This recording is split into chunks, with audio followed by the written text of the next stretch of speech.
श्री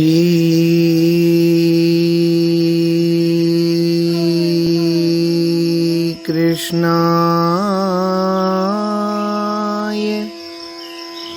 वासुदेवाय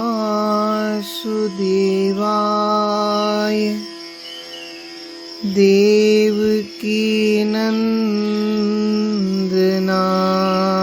च नंदगोपकुमाराय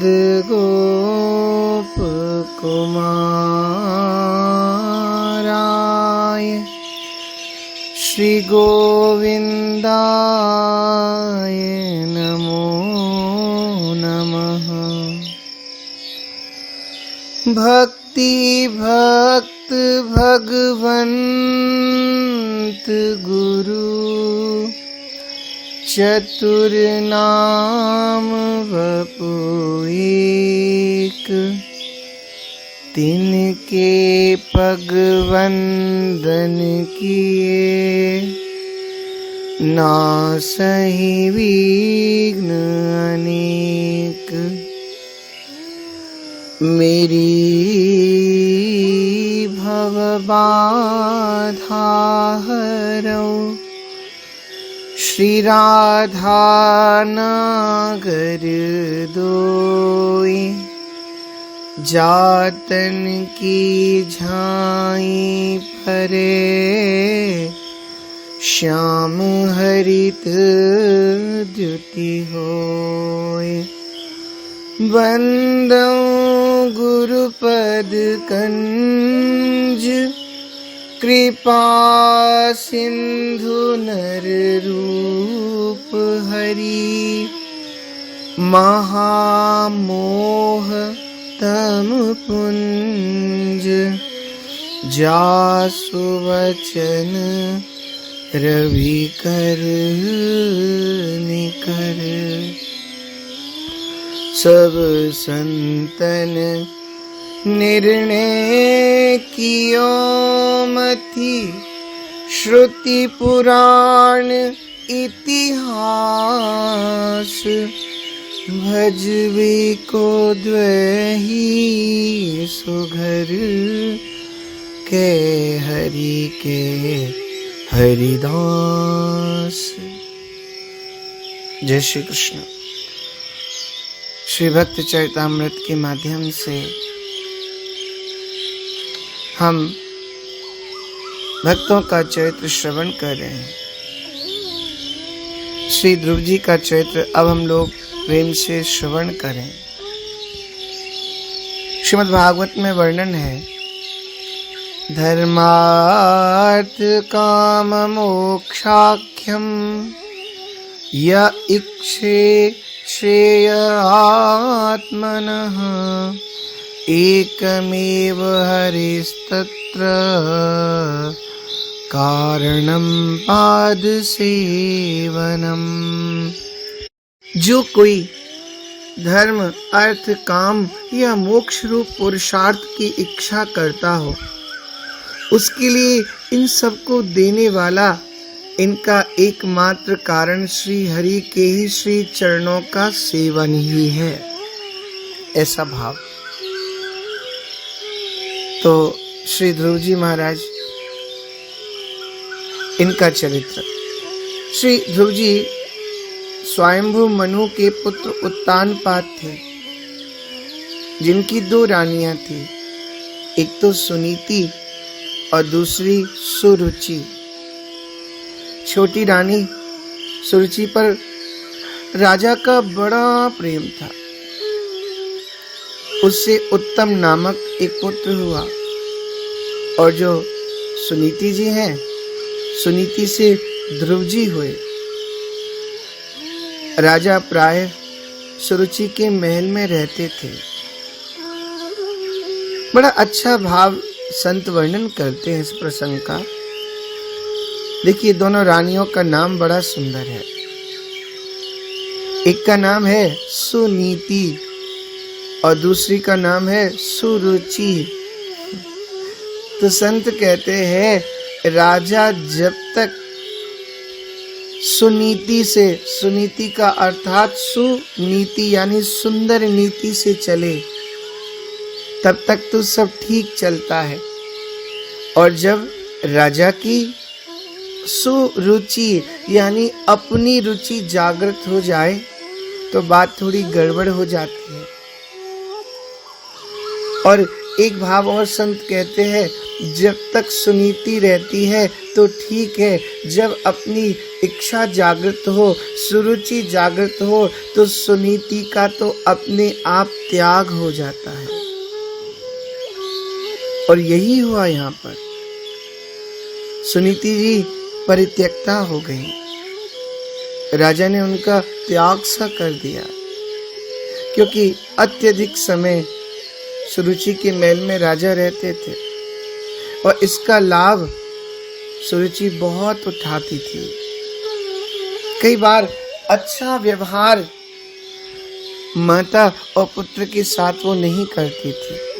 दिन राजा उत्तानपाद सुरुचि के पुत्र उत्तम को गोद में बिठाकर बड़ा स्नेह कर रहे थे, बड़ा प्रेम कर रहे थे। उसी समय सुनीति नंदन श्री ध्रुव जी बालकों के साथ खेलते खेलते वहां पहुंच गए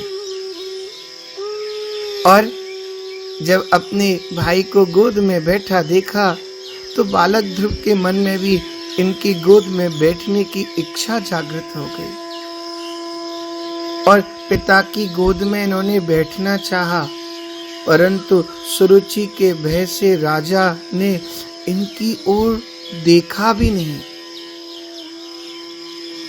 ये बालक थे, इससे सिंहासन पर स्वयं चढ़ नहीं सकते थे, अतः इन्होंने कई बार पिता को पुकारा, परंतु राजा ने भयवश ध्यान नहीं दिया।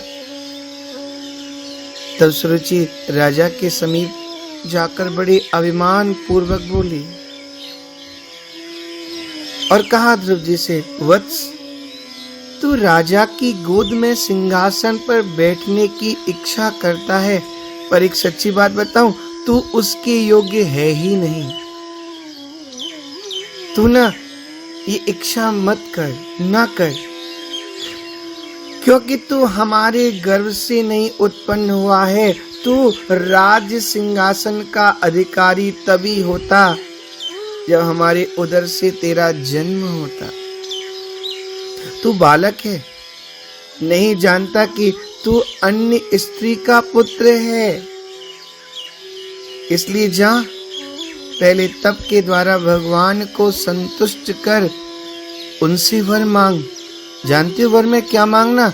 वर में मांगना कि मेरा जन्म ये सुनीति के गर्भ से क्यों हुआ। हे भगवान, मेरा जन्म अब सुरुचि के गर्भ से हो, और जब तू मेरे गर्भ में आकर मेरा पुत्र बनेगा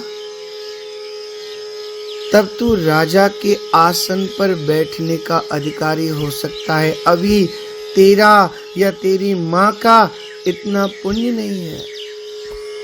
जो मुख में आया बोलती चली गई। और छोटा सा बालक अपने और अपनी माता के विषय में ऐसे निरादर की और हृदय में बिंदने वाले विषैले वचन सुन ध्रुव जी स्तब्ध से रह गए और लंबी लंबी श्वासें भरने लगे। वो बोलती जा रही है, तपसाराध्य पुरुषम तस्यैवानुग्रहेण में गर्भे त्वं साधयात्मानं यदिच्छसि नृपासनम। श्रीमद् भागवत का वर्णन है, मेरे गर्भ से जन्म ले तब यहाँ बैठने का अधिकारी होगा। राजा सब देखते रहे परंतु मौन रहे, कुछ बोल ना सके। बालक ध्रुव चीख मार कर रोते हुए, ऊर्ध्व श्वास लेते, ओठ फड़फड़ाते हुए अपनी मां के समीप आए। भक्त का एक सहज लक्षण है, उनकी वाणी से निंदा वचन नहीं निकलते, मौन हो जाएगा, निंदा नहीं करेगा। ध्रुव जी सहज भक्त है, इसलिए उन्होंने अपनी विमाता के दुर्व्यवहार का वर्णन अपनी माता से नहीं किया। श्रीमद् भागवत में स्पष्ट रूप से लिखा है, निशम्य तत्पौर मुखान्नितांतम स व्यथे यद्गदितम सपत्न्या। राजमहल के कर्मचारियों के द्वारा सुनीति को पता चला मेरे पुत्र के साथ दुर्व्यवहार हुआ है। ध्रुव जी ने नहीं बताया, मौन हो गए, रोते रहे, बोले नहीं। ध्रुव जी के चरित्र की जो महिमा है उसमें मूल कारण है उनकी मां सुनीति। इसलिए नारद जी ने जब श्री ध्रुव चरित्र का वर्णन किया तो नारद जी ने ध्रुव जी के नाम से इस चरित्र को नहीं गाया, बल्कि सुनीति की प्रशंसा करते हुए ध्रुव चरित्र गाया। नूनम सुनीते पति देवताया। मैं तो सुनीति की प्रशंसा करता हूँ जिसने ध्रुव जैसे पुत्र को जन्म दिया। सुनीति अपने पुत्र के हृदय में राग द्वेष के संस्कार नहीं बोती है और ना ही उसने बोए। माँ बोली, सत्यम सुरुच्या विहितम। बेटा, जो बात वेद पुराण कहते हैं वही बात तो तुम्हारी छोटी माँ सुरुचि ने तुमसे कही है, इसलिए वत्स तुम भजन में लग जाओ। आतिष्ठ तत्तात विमत सरस्त्वमुक्तं समात्रापि यदव्यवलीकम् आराधयाग्धोक्ष जपाद पद्मं यदीक्षसे ध्यासनमुत्तमो यथा। हे बेटा ध्रुव, मात्सर्य दोष से रहित होकर तुम भजन में लग जाओ। मानो भजन की पद्धति भी यही है। किसी भी प्राणी के प्रति मात्सर्य बुद्धि होगी तो भजन सफल नहीं होगा। सुनीति के कहने का तात्पर्य यही था, यदि तुम्हारे पिता उत्तानपाद, भाई उत्तम तथा विमाता सुरुचि के प्रति मात्सर्य भाव है तो तुम्हारा भजन सफल नहीं होगा। द्वेष रहित होकर भजन में लग जाओ। आप लोग कहेंगे ये मात्सर्य है क्या चीज? मात्सर्य शब्द का अर्थ होता है दूसरे के उत्कर्ष को सहन न करना, यही मात्सर्य है। दूसरे को बढ़ते हुए देख करके प्रसन्न न होना, यही मात्सर्य है। किसी दूसरे की प्रशंसा सहन न करना, यही मात्सर्य है। मात्सर्यग्रस्त प्राणी वो अपने को ही सबसे बड़ा मानता है और अपने से भी जो बड़े हैं उनको बड़ा नहीं मानता। यदि कोई उनकी बड़ाई करने लग जाए, उनमें दोष निकालना तुरंत आरंभ कर देता है और छोटों को तो वो कुछ समझता ही नहीं है। किंतु मात्सर्य दोष से रहित जो महान भाव हैं, वे अपने से बड़ों में भगवान की विभूति को स्वीकार कर लेते हैं। यद्विभूति मत्सत्वं श्रीमदूर्जितमेव वा तत्देवावगच्छत्वं मम तेजोंश संभवम्। ये जो प्रकाश दिख रहा है वो भगवान का है। भगवान की विभूति को प्रणाम करते हैं। अपने जो समान स्थिति वाले हैं उनकी अभ्युदय की कामना करते हैं और अपने से छोटों को ऊपर बढ़ाने की इच्छा रखते हैं, उनका भी कल्याण हो ऐसी कामना रखते हैं। मात्सर्य दोष से रहित होने का एक ही उपाय है, अपने को दासानुदास व्यक्ति स्वीकार कर ले। तृणादपि सुनीचेन तरोरपि सहिष्णुना अमानिना मानदेन कीर्तनीय सदा हरि। तृण से भी अपने आप को जो छोटा मानता है उसमें मात्सर्य कहाँ रह जाएगा। वैष्णव धर्म ऐसा धर्म है जो जीव को मात्सर्य दोषों से बचाने वाला है। इसलिए वैष्णव मात्सर्य दोषों से रहित होते हैं। माँ ने तो यही सुंदर शिक्षा दी। गोद में बिठा करके कहती हैं, वत्स, तू किसी के अमंगल की इच्छा न कर। कोई दुख दे तो उसे सह लेना चाहिए। सुरुचि के वचन बहुत उत्तम और सत्य हैं। वस्तुतः हम दुर्भागा हतभाग्या ही हैं। ध्रुव ने पूछा, माँ आप ऐसा क्यों बोल रही हो? हाँ बेटा, एक यही भाव रखना चाहिए।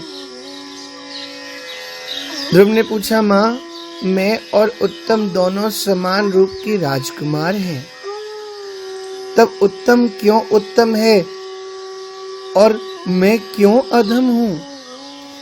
राज सिंहासन क्यों उत्तम के योग्य है और क्यों मेरे योग्य नहीं है? सुनीति ने उत्तर दिया, बेटा सुरुचि और उसके पुत्र उत्तम ने पूर्व जन्म में बड़ा भारी पुण्य किया। इसी से वे राजा के विशेष प्रेम भाजन हैं। राज सिंहासन पर विराजमान होने के वो अधिकारी हैं। और एक बात कहूं पुत्र, पुण्य से ही तो सिंहासन मिलता है। यदि तुझे भी सिंहासन पर बैठने की इच्छा है तो विमाता ने जो यथार्थ बात कही है उसी का द्वेष भाव छोड़कर पालन कर और श्री अधोक्षज भगवान के चरण कमलों की तू आराधना कर। देख, उन श्री हरि चरण कमलों की आराधना करने से ही ब्रह्मा जी को भी वह सर्वोत्तम पद प्राप्त हुआ जिसकी मुनिजन भी वंदना करते हैं। एह कयो सुत वेद चहूं, श्री रघुनाथ चरण चिंतन तजी, नाहिन ठोर कहूं। जाके चरण विरंच से सिद्ध पाई, शंकर हूँ। सुख सनकादि मुकुट विरचित, तेव भजन करत अजहू। यद्यपि परम चपल श्री संतत, थिर न रहती कतहूँ। हरिपद पंकज पाई, अचल वही करम वचन मन हूँ। करुणा सिंधु भगत चिंतामणि, शोभा सेवत हूँ। और सकल सुर असुर ईस, सब खाए ओरग छहूँ। सुरचि कयो सोई सत्यतात, अति परुष बचन जयहूँ। तुलसीदास रघुनाथ, विमुख नहीं मिटे विपति कबहूँ। तुलसीदास रघुनाथ, विमुख नहीं मिटे विपति कबहूँ। विनय पत्रिका का भाव है। माँ समझा रही है, बिना भगवान की आराधना के, बिना भजन के, बिना तप के ये सब मिलना दुर्लभ है और विपत्ति भी नष्ट होनी बड़ी दुर्लभ है।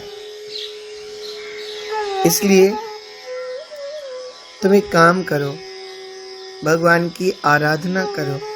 माता के ऐसे मोहतम नाशक वचन सुन बालक ध्रुव ने यही निश्चय किया, क्योंकि माता समझा रही है, बेटा उस परब्रह्म परमात्मा को तू दर्शन कर। और सच्ची बात कहूँ ध्रुव, तू अपने पिता की गोद में बैठ करके प्रसन्न चित्त होना चाहता है, किंतु ध्रुव यदि तू मुझे अपनी माँ मानता है तो बेटा मैं तुझे तेरे पिता की गोद में नहीं, मैं तो तुझे परम पिता की गोद में बैठा हुआ देखना चाहती हूँ।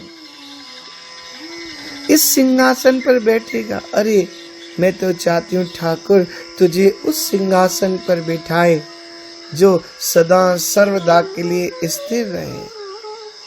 यहाँ तो राजा आते हैं, बदलते रहते हैं। उस परमात्मा की गोद में बिठा के देखा। ध्रुव ने कहा, माँ वो परमात्मा मुझे कहाँ मिलेंगे? तब माँ बोली, बेटा वो परमात्मा, वो ठाकुर, वो प्रभु तुझे यहाँ सुंदर से राजमहल में रहने से नहीं, सुंदर भोजन करने से नहीं, सुंदर वस्त्र धारण करने से नहीं, सुंदर से एक शयन कक्ष की शैया पर सोने से नहीं, वो परमात्मा ऐसे नहीं, वो तो तुझे वन जाने से परमात्मा मिलेंगे। इन सब वस्तुओं का त्याग करना पड़ेगा मेरे लाल। क्या सुंदर शिक्षा दे रही है माँ। एक ही पुत्र, वही इनका सहारा, पर उसको ठाकुर जी के भजन के लिए प्रेरित कर दिया। धन्य है माँ सुनीति। माँ कह रही है, बेटा तुझे जाना होगा यहाँ से ध्रुव, और जाकर के एकांत में वन में उस परब्रह्म परमात्मा का तुझे तप करना पड़ेगा।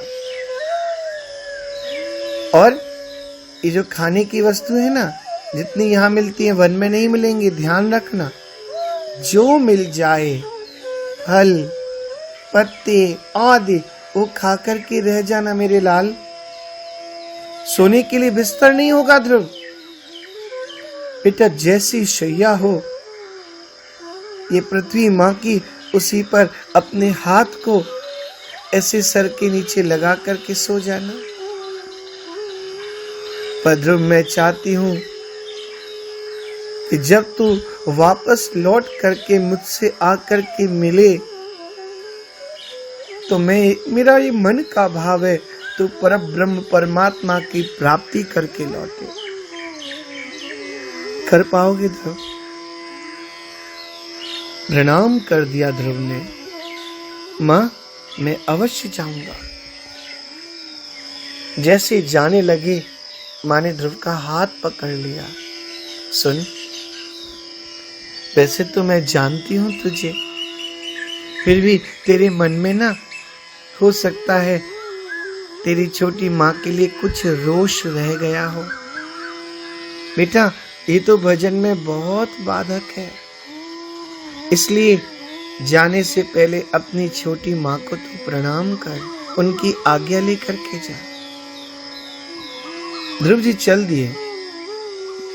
सुरुचि बैठी थी। सुरुचि को प्रणाम किया, पूछा क्या बात है, अब क्यों आया है?